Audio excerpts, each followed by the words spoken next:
sobe para 106 o número de mortes por causa das chuvas na Grande Recife, em Pernambuco. Desemprego cai para 10,5% em abril e atinge mais de 11 milhões de brasileiros, segundo o IBGE. E você vai ver também. Trens colidem após acidente no metrô de Salvador.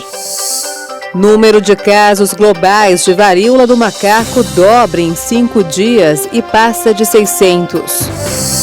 Em nova rodada de sanções, União Europeia anuncia grande embargo ao petróleo russo.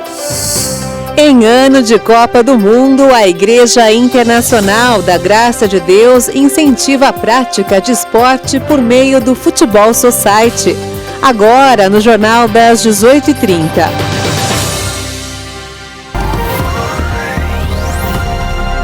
Olá, boa noite. São 18 horas e 31 minutos. Boa noite. Você acompanha agora as principais notícias do Brasil e do mundo desta terça-feira.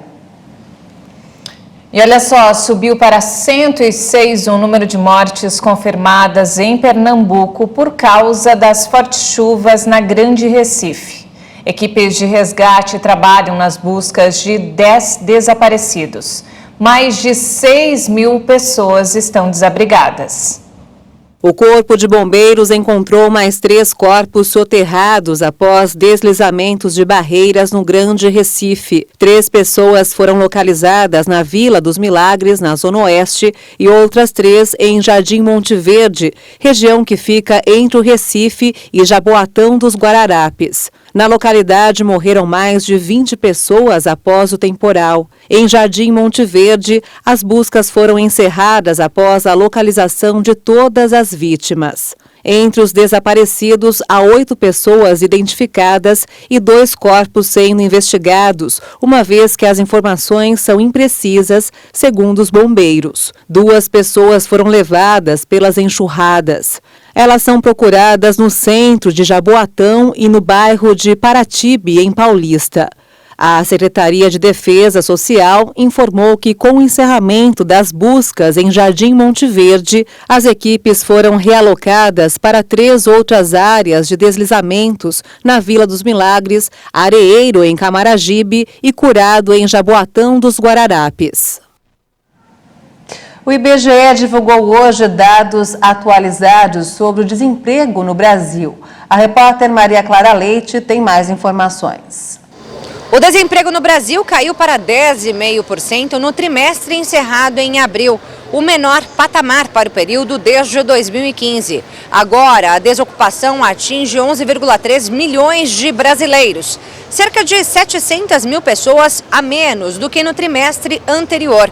O aumento da ocupação foi registrado nos seguintes grupos: transporte, armazenagem e correio, administração pública, defesa, seguridade social, educação, saúde humana, serviços sociais e outros serviços. O número de empregados com carteira assinada no setor privado no primeiro trimestre foi de pouco mais de 35 milhões de pessoas, alta de 2% na comparação com os 3 meses anteriores e de 11,6% na comparação anual. Já os trabalhadores informais somam 38,7 milhões de pessoas, o que representa queda de 0,3% na informalidade do Brasil.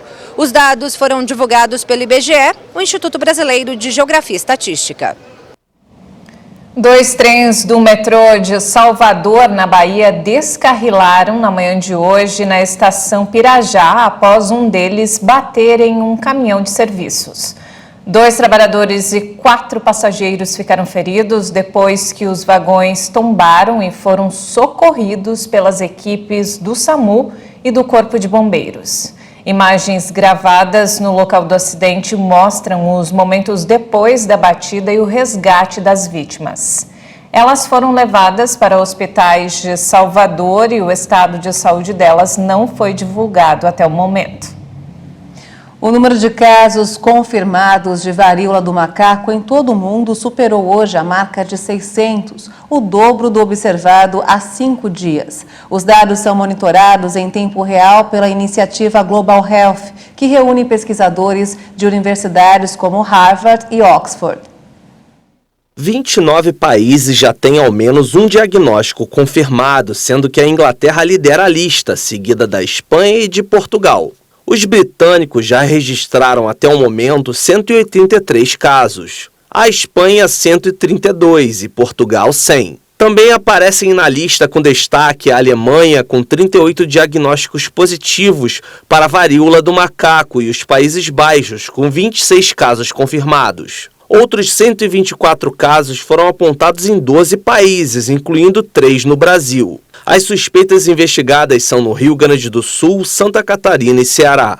A própria Organização Mundial da Saúde espera que o número de diagnósticos de varíola do macaco aumente nos próximos dias, por causa do fortalecimento dos serviços de vigilância em locais onde o surto é mais significativo. Especialistas ainda tentam entender como uma doença considerada de difícil transmissão entre humanos se espalha tão rapidamente em países onde nunca havia sido detectada. O que também intriga os cientistas é que não há relação entre muitos casos, nem histórico de viagens para áreas onde ela é endêmica, como por exemplo em países da África Equatorial. E olha só, o Centro de Contingência do Coronavírus no estado de São Paulo voltou a recomendar o uso de máscaras em locais fechados. A informação foi confirmada pela coordenação do grupo após uma reunião com o comitê hoje. O uso de máscaras será recomendado em locais fechados e abertos para pessoas vulneráveis. A recomendação foi feita após o aumento no número de internações no estado. Em nota, a Secretaria de Ciência, Pesquisa e Desenvolvimento em Saúde, através do Comitê Científico, disse que o retorno do uso de máscaras em estabelecimentos fechados não é obrigatório. E olha só, nesta semana foi comemorado o Dia Mundial de Conscientização da Esclerose Múltipla. A doença é a segunda maior causa de incapacidade neurológica em adultos jovens, perdendo apenas para traumas no crânio provocados por acidentes. Além dos sintomas mais conhecidos, é preciso ficar atento a outros sinais. A esclerose múltipla ganhou mais destaque no Brasil quando Cláudia Rodrigues se revelou vítima da doença. Neste vídeo, publicado há pouco tempo em uma rede social, ela relembra o diagnóstico em solidariedade ao ator Bruce Willis, que recentemente interrompeu a carreira, também por causa de uma enfermidade. Eu sei bem como é isso. E é muito difícil. Me fez lembrar também quando eu tive que parar de trabalhar por causa da esclerose. A esclerose múltipla é uma doença autoimune neurodegenerativa. Estima-se que aqui no Brasil, cerca de 40 mil pessoas vivam com a doença. Em todo o mundo, esse número sobe para 3 milhões. E muito se engana quem pensa que ela acomete apenas pessoas mais velhas. Na verdade, ela costuma atingir jovens adultos. A média de diagnóstico aqui no país é de cerca de 34 anos. Quando a gente fala, esse nome, esse termo, doença autoimune, quer dizer que existe um processo imunológico por trás em que o nosso próprio corpo deixa de reconhecer algumas estruturas e tenta se defender dessas estruturas. Quando a gente fala em doença neurodegenerativa, quer dizer que esse processo ele acontece e vai acometendo os neurônios, de uma maneira irreversível. Mas hoje a ciência conta com tratamentos eficazes.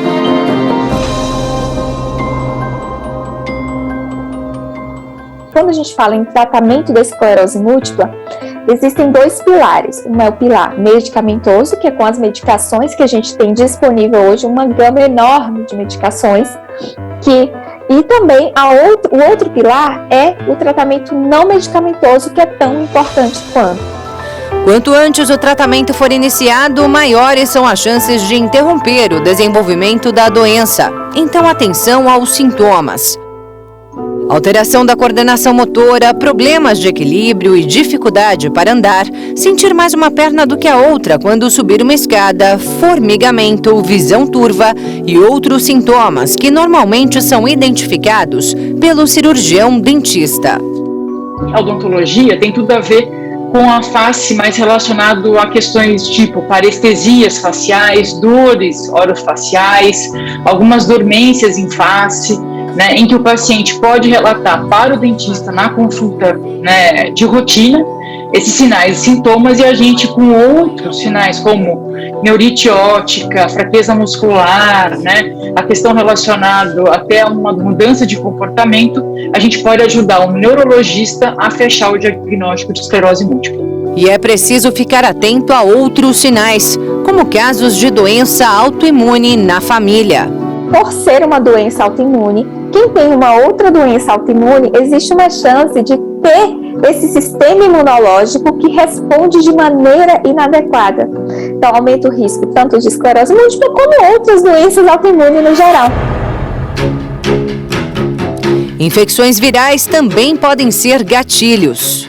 Como se fosse o sistema imunológico se ativar de uma forma mais intensa. E há outros fatores de risco. Pressão alta, diabetes, colesterol alto, obesidade, tabagismo e sedentarismo. Mas a neurologista ressalta que o mais importante é que hoje, quem dá início ao tratamento de forma precoce pode ter uma vida normal. Então é possível que a gente encontre aí no nosso dia a dia várias pessoas com esclerose múltipla e a gente nem perceba. Por quê? São pessoas que têm uma vida social normal, elas trabalham, elas saem. Então, possivelmente aí eu e você conhecemos várias pessoas, a gente só não sabe, né, que elas possuem esclerose múltipla. E você vai ver ainda nesta edição, em novas sanções rodada, a União Europeia anuncia grande embargo ao petróleo russo. E ainda, em ano de Copa do Mundo, Igreja da Graça incentiva a prática de esporte através do Futebol Society. Nós voltamos em instantes. Até já!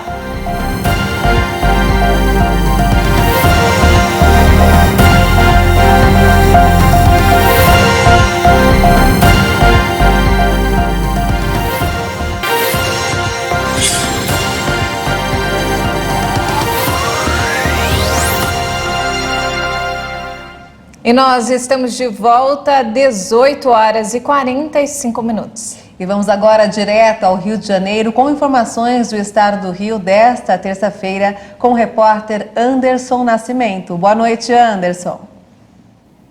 Boa noite, Juliana e Maria Alice. Eu começo a edição de hoje com um vídeo que mostra um ato racista contra uma menor de idade. Um vídeo que viralizou nas redes sociais mostra o ataque racista contra uma criança de 8 anos em uma praça em Senador Camará, na zona oeste do Rio. Moradores do bairro contam que a criança, vítima da agressão, tinha brigado minutos antes com outra menina. Então a mãe foi tirar satisfação com aquela que agrediu a filha e disse que a menina tinha inveja dela porque a filha é mais bonita e tem a pele branca.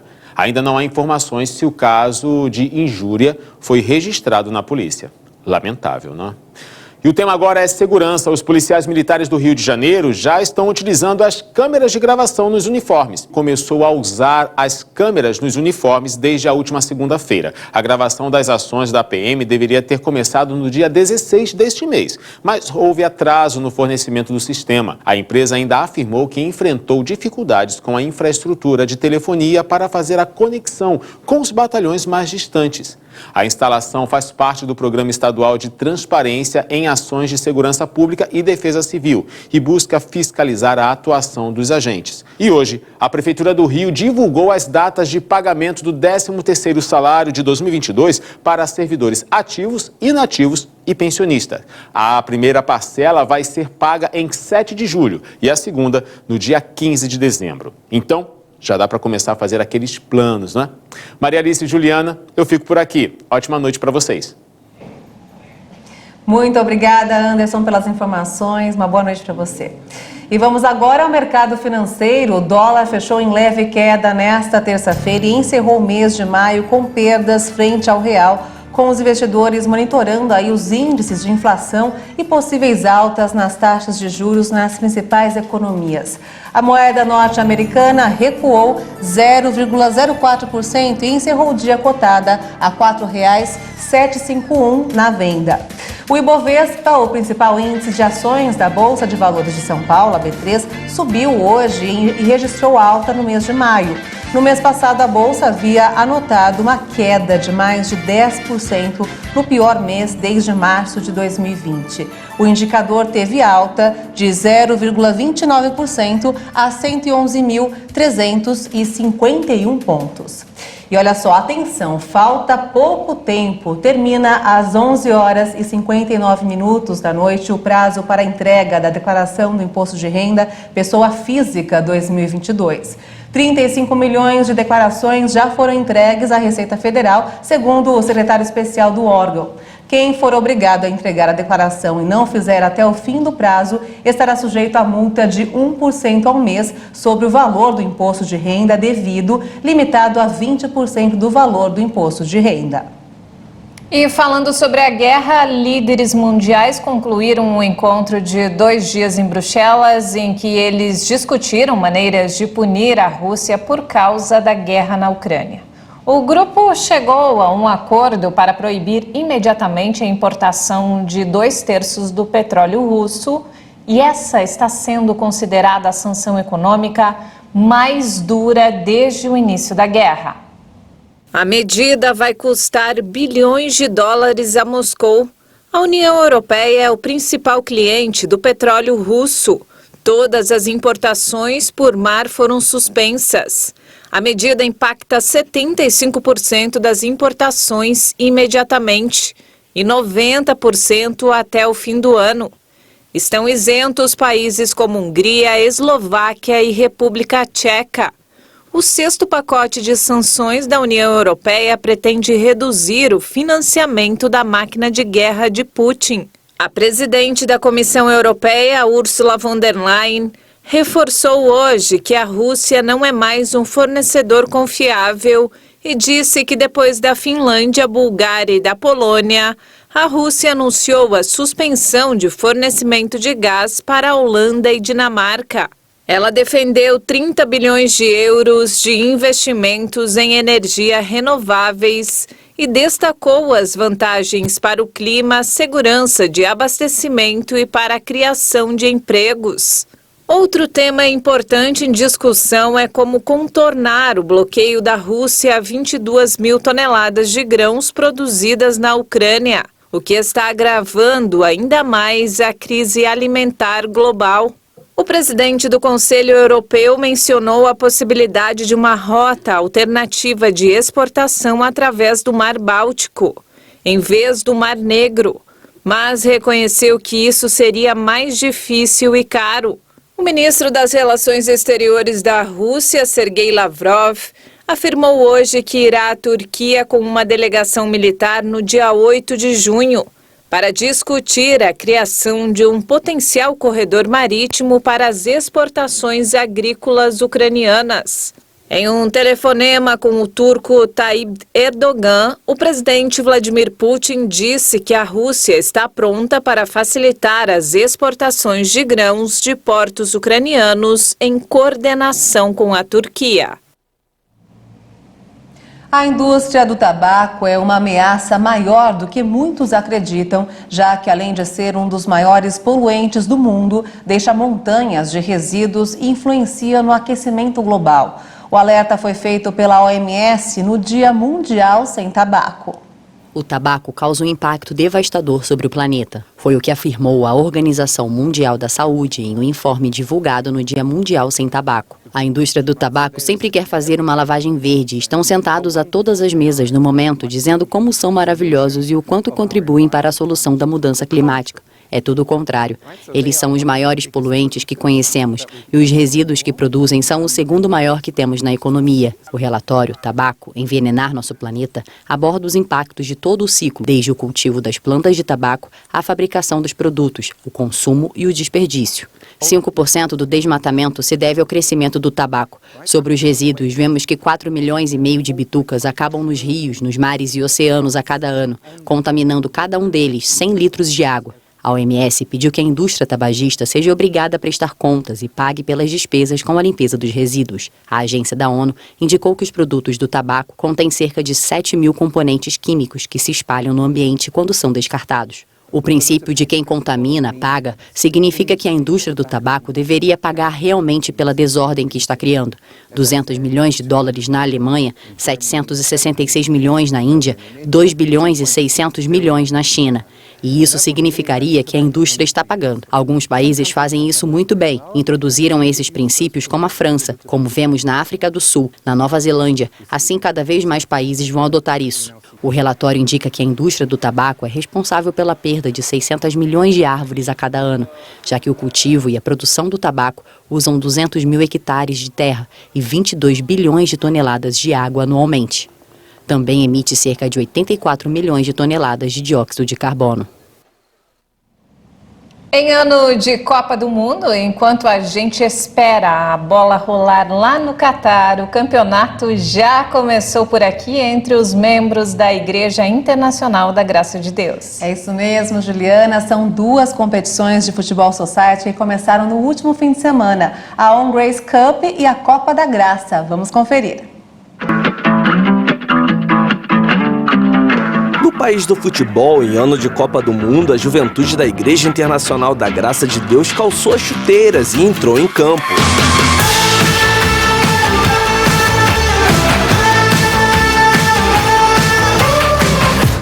Dois campeonatos simultâneos estão mobilizando o estado de São Paulo. Disputada pela primeira vez, a On Grace Cup está sendo realizada na Barra Funda, zona oeste da capital paulista. Quem traz detalhes da competição é o pastor Márcio Alves, líder do movimento Jovens que Vencem. E o Grace Cup, juntamente com a Copa Graça, é para trazer a unidade das igrejas, para trazer também esse envolvimento com os bairros, com as cidades e, claro, o propósito final ganhar almas, né? A premiação vai ser bacana, nós temos aí o apoio dos nossos amigos, o vereador o Davi Soares, o deputado, o Daniel, o Jaime Júnior, que tem apoiado esse projeto e a tendência é crescer e multiplicar para todo o estado de São Paulo em nome de Jesus. Destaque do jogo de estreia do torneio, Darley Marreta falou sobre a vitória por 5-2 da equipe da sede de São Paulo sobre Diadema. Primeiramente, parabenizar a competição, o campeonato para sempre glorificar o nome de Deus, levar o nome da nossa igreja, a Igreja da Graça. E graças a Deus a gente saiu daqui com resultado positivo, acabei ajudando o time, Derrotado na abertura da On Grace Cup, Felipe acredita na recuperação do time de Diadema na sequência da competição. Através dessa derrota que a gente possa aprender, e vencer através do ensinamento, Agora nós vamos pegar a estrada rumo a Santos para acompanhar o início da Copa Graça 2022 na região da Baixada Santista.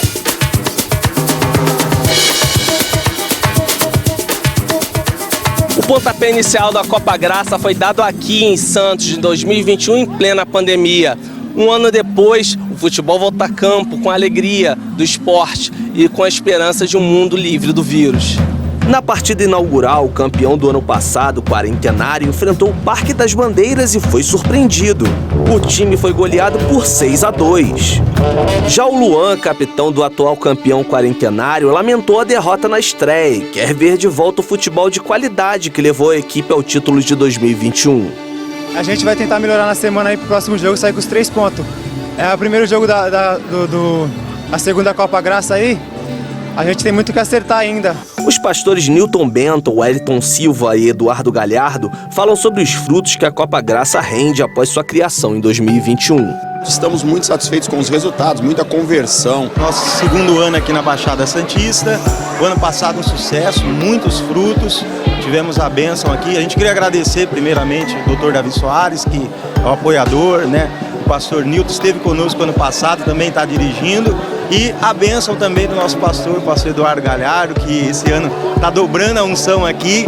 Nós estamos aqui, a gente percebe que é uma grande organização, um profissionalismo muito grande. Isso tem chamado a atenção das pessoas de fora. O deputado federal Davi Soares também entrou em campo. Ele vestiu a camisa do quarentenário e marcou até um gol.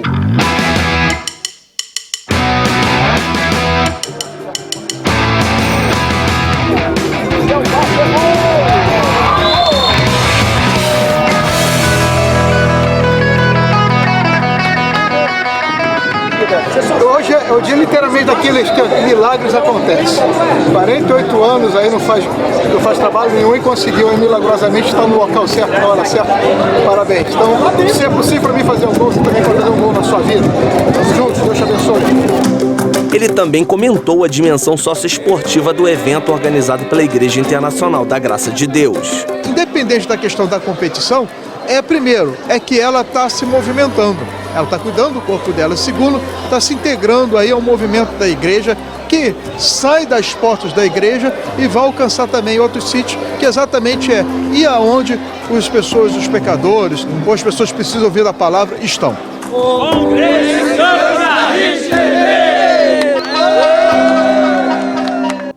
É isso aí, o Jornal das 18h30 fica por aqui. Ótima noite para você. Uma boa noite para você e até amanhã.